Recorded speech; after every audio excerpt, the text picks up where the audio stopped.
share with you the kinds of feelings and thoughts I've had as I meditate, because as one gets older, there's this sense that I want to leave something with the people I love that's very meaningful to me and to them, hopefully. The thing I think that I always seem to come back to is love is the only way to live a life. Love and then hope and joy, probably the three big things that I think about in my life. And that, of course, I would like to pass along to my children and people who are close to me. I think you've done a great job sharing love with so many different people.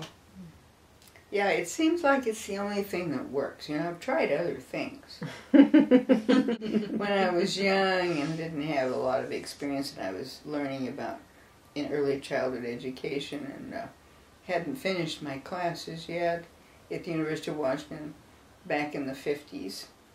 And I would, try to get this kid to go to sleep, and I'd say, "Now, take your nap." And all they do is just get worse. And so I would tell them, parents, say, you know what? You think it's because I'm so generous and unselfish and loving. Basically, it's the only thing that works. The response of people when you love is so overwhelmingly wonderful and satisfying that how can you, go with anything else? Everything else seems ugly. So, and I believe that my mother and my father both loved me very dearly. When I was with relatives, they all loved me. I had a little cocoon of love. I was kept pretty sheltered as a little girl in Texas, with no children to play with until I got to California, and so that meant no kindergarten, no preschools. They didn't have them. But I had an imagination, and I had enough people to love me at times, older cousins that I could look up to. I just decided that, first of all, I guess deep inside me I wanted, more than anything, to have a family. I wanted a family that was close. And I started out with the idea of 4 children, but that didn't quite, I think I was kept busy enough with 3 children, especially, doing all my community work, working, music, things like that. But I always had to have this feeling of family really close by me. And anyone in my family, there was like this invisible arms around them. So of course I was attracted to someone who was strong, good, nice looking, smart, had potential for taking care of me and the children. It was just baby making factory. And guess what I got? Lots of babies. Yeah, and he was a good dad. He was a good dad. He really fulfilled the things he needed to do to help us. And we talked about things before we got married. We had a list of things that we were just discussing. We only knew each other 6 months before we got married. We'd better talk. How many children, and where do we want to live, and what does we believe in religion, and pretty much, he let me have just about everything I wanted. Apparently it was okay with him. I ran the household, and he didn't have any problem with that at all. It was a lot more conscious process than a lot of people do. Well, yeah, it was. And there were, from time to time, people who wanted to be adopted adults who had no family, and so they got included too. And I got the concept down pretty well of the universal family. The more I learned about the world and the sadnesses and happinesses of the world, that really the earth is filled with a universal family, no matter where the people are, what color they are, what their circumstances are, what their beliefs were, religions, whatever. That was really important for me to feel like I was part of the family of persons rather than man. And I kind of developed the concept that, well, the human and animal universe on Earth was like a giant web. And when one of us steps on the web or something is occurring in our lives, the web is going like this. And it reverberates everywhere. We don't know where it's going to end up reverberating, right? So very important that we think about what we do so that we don't tear the web and that we keep it together. We have to keep that sacred and together, or we're all going to go down together, you know. If someone is suffering, then I may be the next one in line to suffer, or I'm already suffering because of what's happening to those people. No one group of people can take it all and leave somebody else out. We know that. Because unless everybody is doing okay, nobody is really doing okay. The people who have trillions of dollars now and don't want to share them, they don't realize it, but I know good and well they're not living a really wonderfully marvelous, happy life. I've known enough of them to know. I've mixed with enough of them to know, with labor unions and all kinds of stuff, you know, and been friends with some and been to their cocktail parties. My father and then I have gone through a big swath of the social lives of people. Oh, of course, I'm a very political person because politics and what goes along with that decides on what's going to happen to the family of man, persons, living beings. People say, oh, no, I can't stand politics. It doesn't do you any good. That's absolutely the opposite of what I consider to be true. You have to be engaged in what's going on in the world. You have to be there to send your message out to people, you know, to send letters, send emails, send whatever it is you have. Be involved in groups, send money to the right places to get people elected.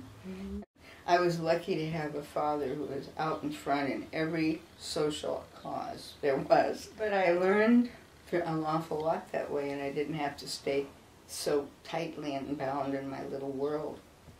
And my father took me to places of power. You know, we'd go to Senate hearings, Washington, D.C., where things were happening. You know, I'd hear FDR radio messages.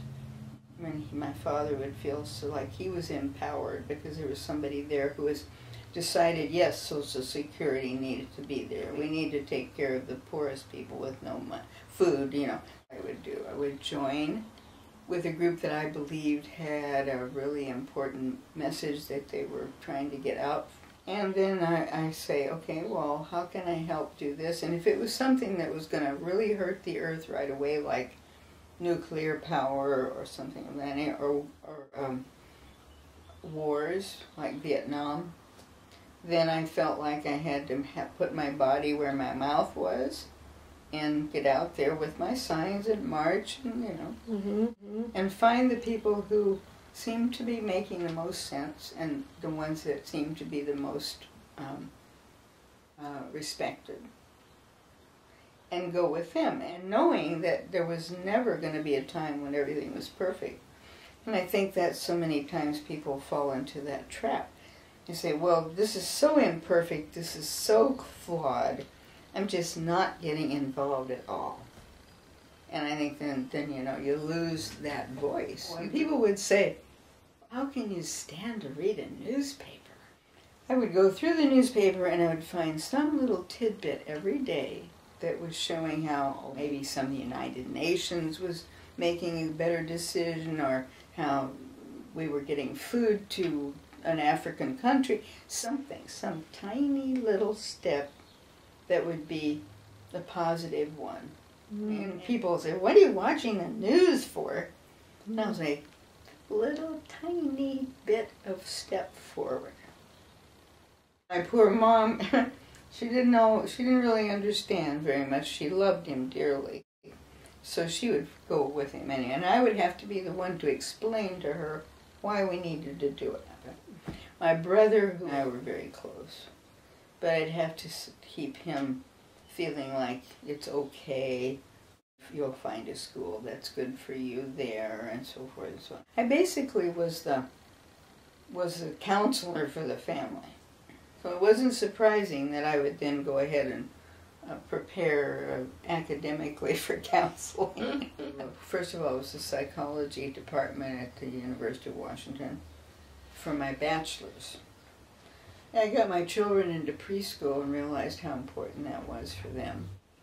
Education was improving. When I was a little girl, sit down, shut up, and listen to the teacher. Never speak unless you're asked. You know, walk in line, boys over here, girls over here. And I thought when I decided I was going to be an early childhood education teacher, I rejected education because that was like a foreign land to me.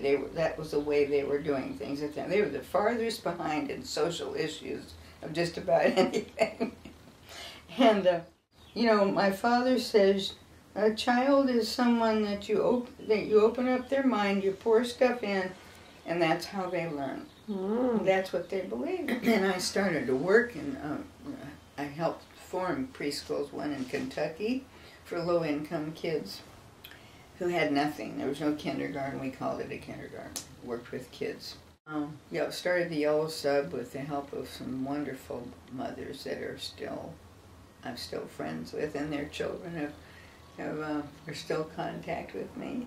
And of course they realized that if children were given limits but not hitting them, and if they were given choices, like I wanted choices, why wouldn't my children want choices, right? And so that was such a lovely feeling to let children play freely with respect for others, respect for the materials they were using, and helping parents realize that people didn't know that at the time. They were coming out of the dark ages of what I just talked about.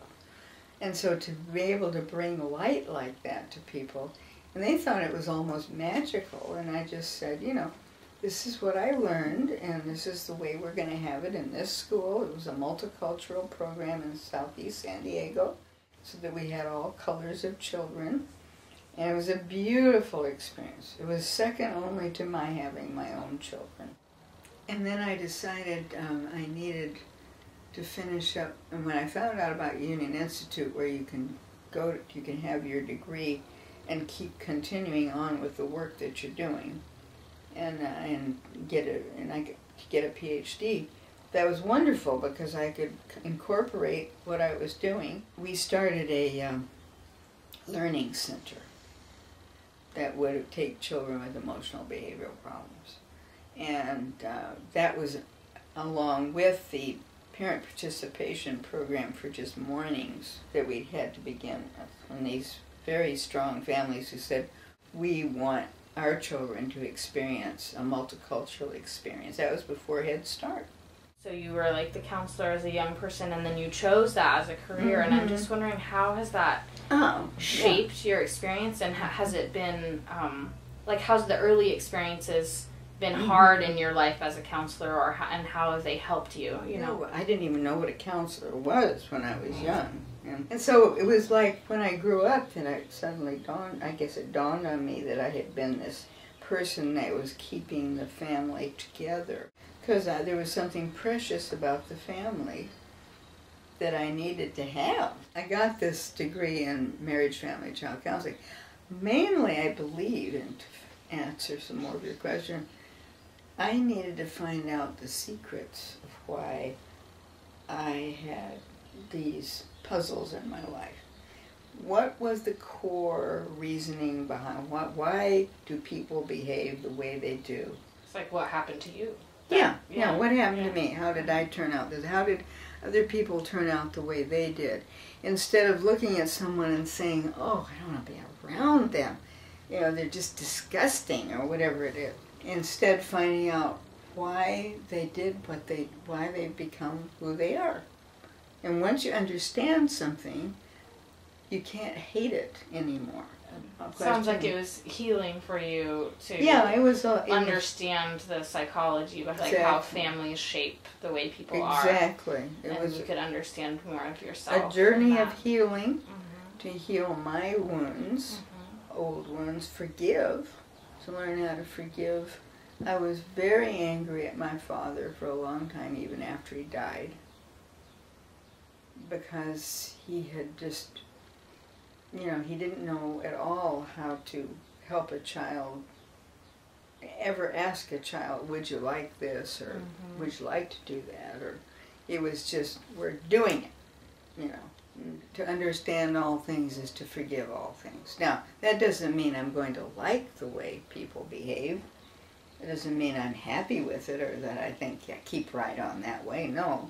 It just means that you don't have to have a barrier up anymore. And you can be a counselor because you can listen to them and understand why they are saying and doing what they're doing. And then you can help them, hopefully, by asking questions and listening, to be less dysfunctional. And if you don't know, if you can't help them get back to the beginning of why they were so dysfunctional, they're never going to be able to get rid of it and throw it off. Is kind of what I had to do with my own life. It was used to be that a long time ago, they'd said, hide anything that you don't want anybody to know about you. Hide anything you feel shameful or anything. And that was a terrible way to live. It was bound up, always worrying about, being a hypocrite, basically, trying to act like you're one thing, and you're really not, you're thinking something else. So I said to all of my children, and everybody I've talked to, the most important thing you can give somebody is your truth. That doesn't mean that you have the final truth, or you've got the final answer, but I know my truth, and I can share with you, and then you can share your truth, and then maybe we can come to some understanding. So that was another breakthrough when I found it's not so bad to be criticized. It used to be in my household, if you got criticized, it was horrible. It isn't bad for somebody to say, I don't like the way you do so-and-so, or I wish you could change this to something else. The worst thing is silence. And so in our family, you all know you could say what you felt if you weren't being disrespectful. You couldn't hit us. Couldn't hit each other, at least not when I saw you. But you could say what you felt. Hey Jane, what is your secret to happiness? I think the process of self-knowledge is probably the biggest way that I find happiness. And the more that I uncover self-knowledge, the happier I am. And when I'm not being honest with myself, I'm not very happy, even though it might not be pleasant to learn some of the things I'm being honest about. Surrounding myself with children and young people, that's really a great thrill for me. And whenever I'm with little ones or younger people, I feel happier. Listening to their advice and wisdom instead of seeing how much wisdom I can give them always. And staying in the moment, that's something that really helps me a lot. I love to sing, dance, love, and laugh as often as possible, and especially under the trees. And I hope that I have shared this point of view with enough people to make a difference in the world, and I think I have. And as I say, everything I am is a composite of everybody I've known. For good, for not so good, for whatever. Oh, it's great. I really appreciate you sharing. It's I know there's so many people that love you, and you've touched so many people's lives. It's the only way to feel complete. And I hope that's what I have passed along to the people closest to me also. Don't ever give up.